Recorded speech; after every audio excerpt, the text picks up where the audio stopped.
जी good afternoon students. दर्शन college की online class. आज हमारी चर्चा चलेगी किशोरावस्था। इसके पहले हम पढ़ चुके हैं शैशवावस्था और बाल्यावस्था। आज है हमारी किशोरावस्था। किशोरावस्था जीवन का बसंत काल इसे कहा गया है। इस अवस्था में व्यक्ति न तो बालक होता है और न ही प्रौढ़ होता है, मतलब मध्य की अवस्था, बीच की अवस्था हम इसे कह सकते हैं। यह बाल्यावस्था और प्रौढ़ावस्था के मध्य का काल होता है। व्यक्ति के विकास की विभिन्न अवस्थाओं में किशोरावस्था अत्यधिक महत्वपूर्ण अवस्था मानी जाती है। इस अवस्था में प्रवेश करने पर बाल्यावस्था में अर्जित स्थिरता पुनः अस्थिरता में बदलने लगती है। एनसाइक्लोपीडिया ऑफ साइकोलॉजी में किशोरावस्था के लिए कहा गया है, सभी वर्गों के नवयुवक की प्रमुख विशेषता किशोरावस्था आधुनिक सभ्यता और संस्कृति की उपज है। इसी प्रकार जी स्टेनले हॉल के अनुसार कहा गया है, किशोरावस्था व्यक्ति के जीवन का वह काल है जब व्यक्ति के व्यक्तित्व का नया जन्म होता है। इस आयु में होने वाले तीव्र तथा विशिष्ट परिवर्तन बालक के व्यक्तित्व को पूर्णतः बदल देते हैं। इन परिवर्तनों की तीव्रता के कारण हॉल ने इस अवस्था को तूफान और दबाव का काल कहा है, क्योंकि इस काल में किशोर में अस्थिरता, संवेगिता और अनिश्चितता का प्राबल्य रहता है। बाल्यावस्था किशोरावस्था की तैयारी का काल कहा गया है। अंग्रेजी शब्द एडोलेसेंस, एडोलसेंस की उत्पत्ति लैटिन भाषा के शब्द एडोल्स्केयर से हुई है। एडोलेस सियर से हुई है, जिसका तात्पर्य है वृद्धि। वृद्धि से तात्पर्य परिपक्वता की ओर बढ़ने से है। यहाँ केवल शारीरिक परिपक्वता से तात्पर्य नहीं है, अपितु इसमें मानसिक परिपक्वता भी सम्मिलित है।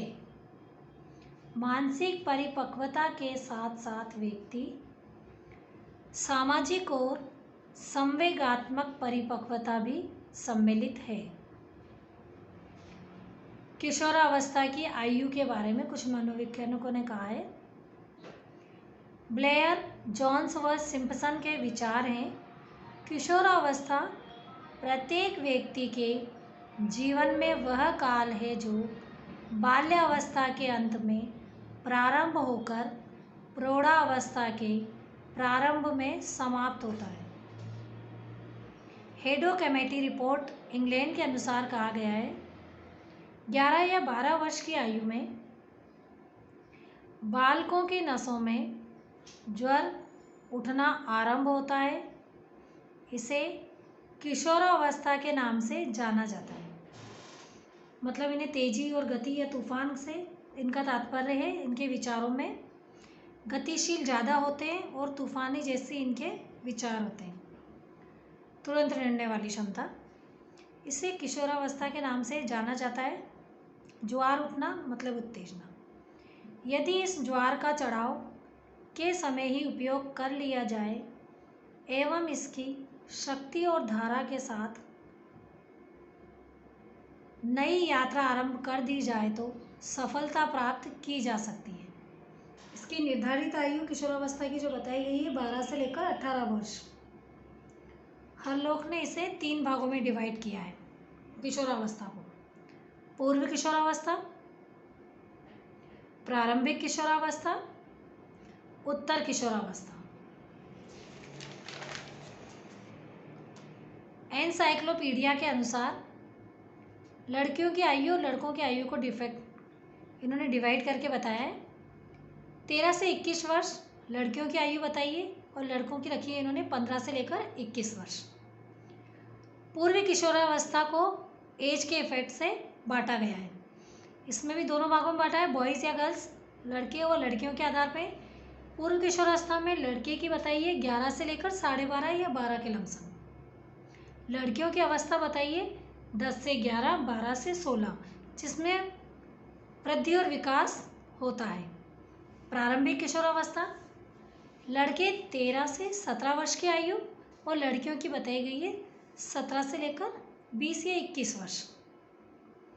उत्तर किशोरावस्था जिसे कहा गया है 18 से 21 वर्ष, जो हमारी उत्तर किशोरावस्था में आती है।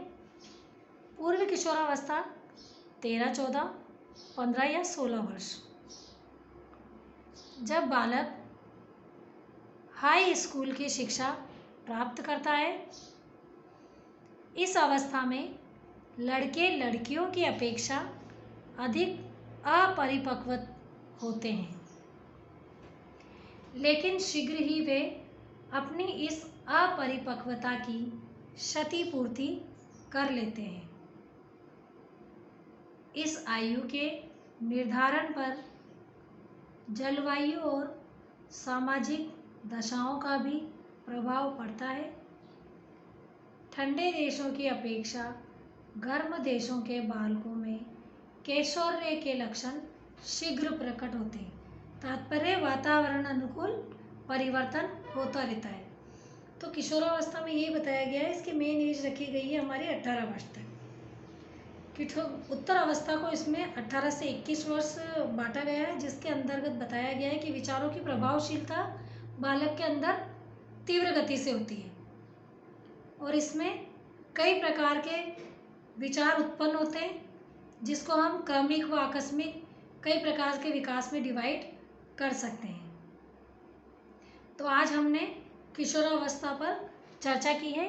नेक्स्ट क्लास में हम इसमें किशोरावस्था के विकास के सिद्धांत को लेकर आगे बढ़ेंगे। धन्यवाद।